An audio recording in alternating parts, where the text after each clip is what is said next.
Et bonjour à tous, c'est Nadège, votre naturopathe. Alors, petite vidéo comme promis sur le magnésium, mon chouchou.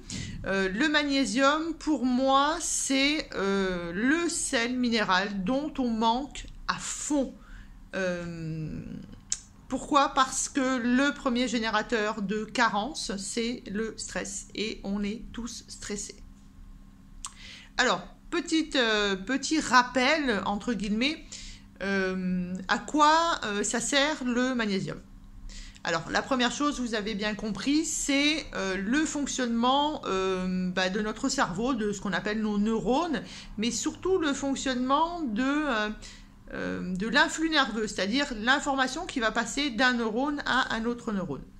Mais le magnésium, vous le connaissez très bien aussi, par exemple, pour la contraction des muscles. Et d'ailleurs, quand on est en carence de magnésium, on a la paupière, c'est un des premiers signes en fait.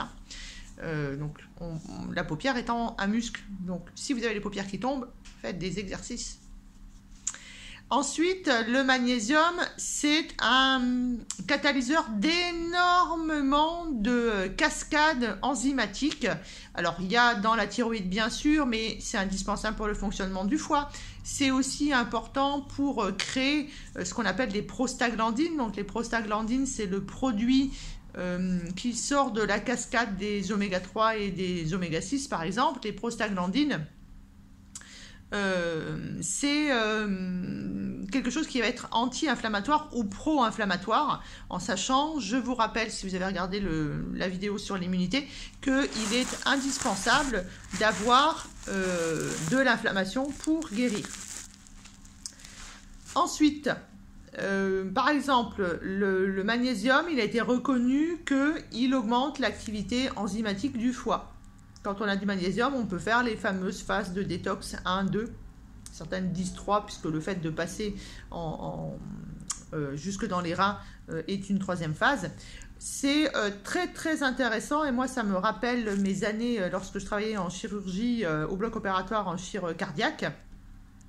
On arrête le cœur en fait pour faire le pontage, pour mettre une valve, etc. Et systématiquement en fait on injectait du magnésium pour que le muscle cardiaque reparte plus facilement.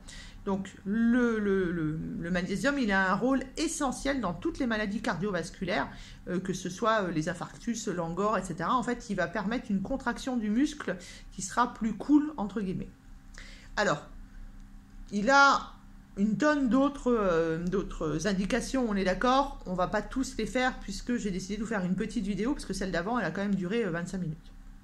Alors, où est-ce que je vais pouvoir trouver du magnésium? Alors ça, tout le monde est capable de me répondre, dans le chocolat. Bon, mais ça veut dire aussi que votre chocolat, il est de qualité et qu'il va pas être, qu'il n'a pas été chauffé, parce que les sels minéraux, en fait, si on chauffe, c'est comme les vitamines, ça se barre. Et il faut qu'il soit de bonne qualité, parce que si vous achetez de la meumeux en barre, parce que c'est moins cher, eh bien vous allez apporter tellement de cochonneries à l'intérieur, eh bien que le peu d'intérêt du magnésium, il va être très vite parti par la gestion de toutes les cochonneries derrière. Je peux trouver du magnésium aussi du coup dans le cacao. Hein. Manger des fèves de cacao, c'est un petit peu amer, mais alors c'est parfait pour amener du magnésium. On va le trouver dans toutes les céréales complètes.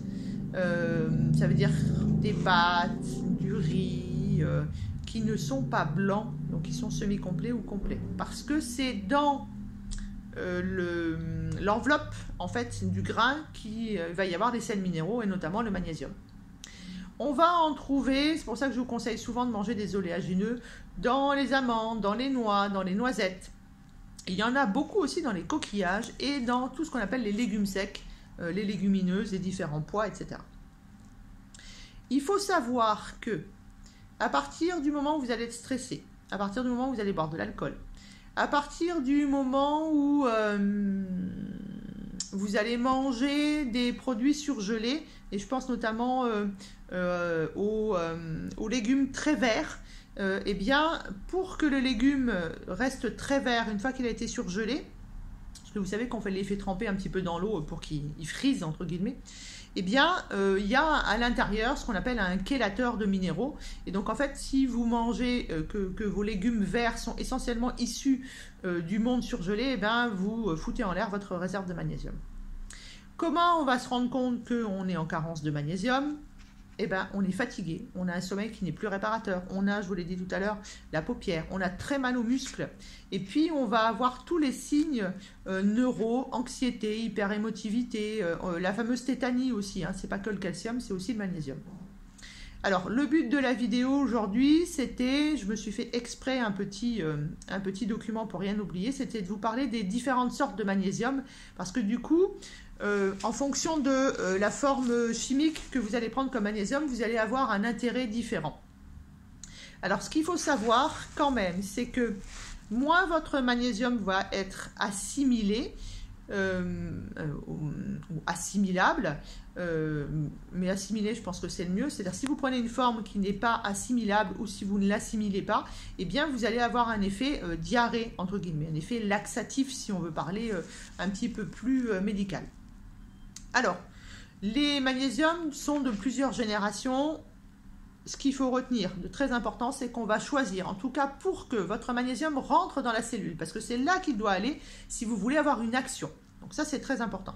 Il va falloir prendre une 3e génération, et à la fin de la vidéo, je vous dirai, il va falloir que lorsque vous prenez du magnésium, il y ait ça, ça, ça et ça à l'intérieur pour que ça soit assimilé correctement. Alors, il y a différentes sortes de magnésium. La première sorte, donc des premières générations, c'est ce qu'on appelle le citrate de magnésium. Alors, le citrate de magnésium, c'est quelque chose que vous allez utiliser, par exemple, si, admettons que vous êtes allé voir une naturopathe ou vous avez fait pipi sur votre petit papier pH le matin et que vous vous rendez compte qu'en fait vos urines sont très acides, que vous avez des douleurs articulaires quand vous vous baissez, vous avez les genoux qui font du bruit, ou alors vous avez du mal à vous déverrouiller le matin, que vous avez un petit peu d'arthrose, eh bien, on peut dire que vous avez ce qu'on appelle un terrain acide. Et bien, dans ces cas-là, on va prendre quelque chose qui est alcalin et on va prendre des citrates de magnésium parce qu'ils sont hyper alcalins. Donc ça, c'est déjà une première sorte de magnésium que vous allez choisir pour le côté alcalin. Deuxième sorte de magnésium, les fameux malates. Alors, je vous ai déjà parlé des malates. Les malates, c'est issu de l'acide malique qu'il y a dans les fruits et les légumes. Eh bien, le malate, lui, ça va être quelque chose que vous allez plutôt prendre pour avoir un coup de fouet, pour retrouver de l'énergie cellulaire. C'est quelque chose que vous n'allez pas conserver, vous n'allez pas en faire de réserve, ça ne va pas rentrer dans la cellule. Vous allez juste vous en servir pour retrouver de l'énergie. Et puis, c'est très bien aussi pour, si vous voulez faire une cure de détox de métaux lourds, par exemple, c'est très bien aussi si vous avez des problèmes de digestion. Voilà. Voilà pourquoi vous allez utiliser le malate de magnésium. Ensuite, vous avez le glycérophosphate. Il y a plein de gros mots aujourd'hui, hein. Lui, c'est un magnésium qui va avoir une action très rapide. C'est d'ailleurs très souvent pour ça qu'il est utilisé. Par contre, il va être acidifiant, alors que vous voyez qu'avant, si on avait pris sous la forme de citrate, on était plutôt alcalin. Donc, le glycérophosphate, c'est quelque chose qui va être acidifiant, mais qui va pouvoir vous aider si vous avez trop de phosphore, si vous avez une alimentation qui est trop riche en additifs, par exemple, eh bien, vous allez pouvoir vous en servir. Attention, sur le glycérophosphate, on va faire des cures. Il ne faut pas le prendre à trop long terme parce que ça peut vraiment être très acide. Si maintenant vous trouviez par exemple du lactate de magnésium, et bien le lactate de magnésium, le lactate c'est issu de l'acide lactique, pardon. C'est ce qui vous donne, vous savez, les courbatures quand vous faites du sport dans les muscles. Si vous prenez du lactate de magnésium, il faut savoir que les lactates, ça a quand même un effet anxiogène. Eh bien, si vous prenez du magnésium pour éviter tous les troubles nerveux et que vous prenez sous forme de lactate de magnésium, ben vous avez perdu. Donc le lactate de magnésium, on oublie, on ne s'en sert pas. Il existe de l'aspartate de magnésium. Là, c'est pareil, on oublie. Pourquoi? Parce qu'on va avoir un effet neuro-excitateur et que ce n'est pas le but du pourquoi on prend du magnésium. Et puis, vous avez une forme qu'on dit de fameuse 3e génération, que j'aime beaucoup, qui sont les bisglycinates. Alors, ça vient de la glycine, Je vous laisse regarder de nouveau mon autre vidéo. Ce qu'il faut savoir, c'est que le bisglycinate de magnésium, c'est pour moi la forme qui a la meilleure biodisponibilité. Et surtout, qui n'a pas d'effet secondaire d'un point de vue digestif. On parlera après du sel de Nigari, mais il y a certaines personnes qui prennent du magnésium et qui disent « mais moi j'ai la diarrhée derrière ». Eh bien, si vous prenez du magnésium sous forme de bisglycinate, vous n'aurez pas ce souci-là, tout simplement parce que, si vous réécoutez la vidéo, il y a un faible poids moléculaire, il y a un transporteur qui est hautement assimilable, ce qui veut dire que directement, en fait, grâce à la glycine, donc le bisglycinate c'est issu de la glycine, hein, eh bien votre magnésium, il va rentrer dans la cellule et du coup, vous allez vraiment le prendre pour ce que vous avez prévu, c'est-à-dire le côté calmant, le côté gestion du stress. Et vous allez me dire, oui, mais du coup, le plasma marin, où est-ce que je le mets? Eh bien, le magnésium marin, déjà, ce sont plutôt les gens qui vont vouloir quelque chose d'extrêmement naturel, 100% naturel. C'est de l'eau de mer, le magnésium marin, d'accord? Donc, on ne peut pas faire mieux comme origine naturelle. Ce sont par contre des sels dits inorganiques, c'est de l'oxyde et du chlorure de magnésium. Ça veut donc dire qu'on a une assimilation qui est quand même moins bonne que si on prenait du bisglycinate par exemple. Mais ça reste 100% naturel. Donc le plasma marin, on essaye d'acheter du plasma marin de Quinton. Et là aussi, j'ai pas trop l'habitude de faire de la pub, mais je peux vous dire que chez Bio-Talasol par exemple, c'est un plasma marin d'extrêmement bonne qualité. Après, il y a aussi le laboratoire La Royale qui fait un excellent plasma de Quinton. Et là, par contre, il faut que vous soyez conseillé par un thérapeute. Donc, le plasma marin dit de Quinton, puisque c'est René Quinton qui a trouvé sa concordance avec le plasma de notre corps et qui en a fait mis à l'honneur en fait le plasma. Eh bien, le plasma marin, c'est quelque chose que vous allez prendre pour vous rebooster. Et si vous voulez quelque chose d'extrêmement naturel, attention, vous n'aurez pas les mêmes effets sur le système nerveux que vous avez avec les bisglycinates. Ensuite, vous connaissez sûrement, si vous allez à la pharmacie, le chlorure de magnésium. Donc, le chlorure de magnésium, c'est des petits sachets en fait blancs, comme l'Aspégique, etc. Et c'est écrit en orange dessus, chlorure de magnésium. Eh bien, celui-là, on va l'utiliser pour son côté laxatif. Si vous ne choisissez pas la pharmacie, si vous allez en magasin bio, vous pouvez le trouver donc au rayon logiquement qu'on appelle les aides culinaires, hein, là où il y a les crèmes, où il y a les fèves de cacao, etc. Ça s'appelle le sel de Nigari. Je sais que mes amis d'origine asiatique l'utilisent pour faire du tofu, en tout cas pour faire du tofu, en fait, pour améliorer le tofu. Alors, le sel de Nigari, c'est donc du chlorure de magnésium. C'est quelque chose qui va vraiment avoir une absorption qui sera ridicule.